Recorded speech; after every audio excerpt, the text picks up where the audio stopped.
कापतो आणि म्हणून तो बाळ रडतो. आणि इथे वेगळी परिस्थिती आहे. मरणाच्या आधी ही परिस्थिती आपण करून घ्या बर का. हे अनुभव आम्ही स्वतः घेतलेले, हे अनुभव आम्ही स्वतः घेतलेले. त्या नामसाधनेने ती गाठ जोडली जाते आणि ती गाठ जोडली गेली ना की आपल्याला जोराचा हुंदका फुटतो.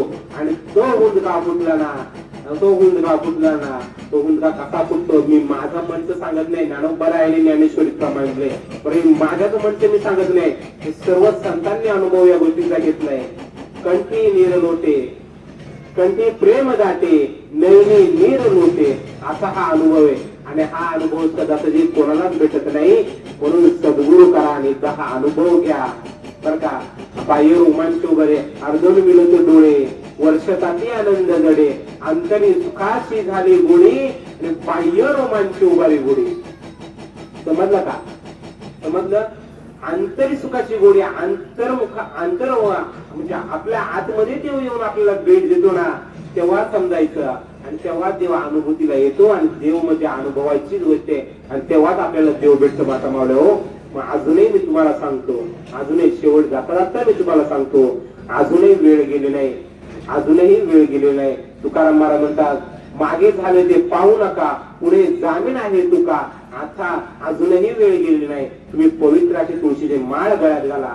परंतु माळ काय तुम्ही आळंदीला जा, पंढरपूरला जा, स्वतःच्या हाताने माळ घालून काही साध्य नाही. असे बहुतांश आहेत ते आपल्याच हाताने माळ घालतात आणि आपल्या जीवनाचा उद्धार करण्याऐवजी आपल्या जीवनाचा नाश करतात. त्यासाठी अधिकारी नेमलेले असतात. त्यासाठी काहीतरी जाणता वक्ता असतो, जाणता श्रोता असतो आणि जाणता साधू मुळे असतो. त्या साधूकडून आपल्याला माळ घालायची असते आणि ती पवित्र माळ.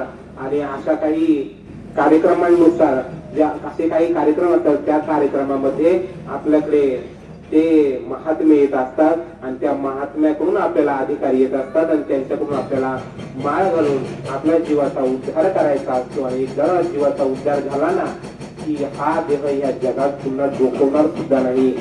म्हणजे आपल्याला त्या मनुष्य देहात पुन्हा यायचंच नाही. त्याच्याकरिता पवित्र अशी तुळशीची माळ घाला आणि गुरुच्या पवित्र मुखातून गुह्यतम गुह्याचं जे ज्ञान आहे ते ज्ञान तुम्ही घ्या. आणि ते नाम जर पवित्र मुखातून तुम्ही घेतलं ना, आयुष्यात तुम्हाला काहीच संकट येणार नाही. आता एवढी उदाहरणं जर मी तुमच्या पुढे ठेवली आहेत, माझे मनाची उदाहरणं मी ठेवली नाही, माझ्या खऱ्या आयुष्यातली जी उदाहरणं आहेत ना, खऱ्या आयुष्यातली ती उदाहरणं मी तुमच्या समोर ठेवली आहेत.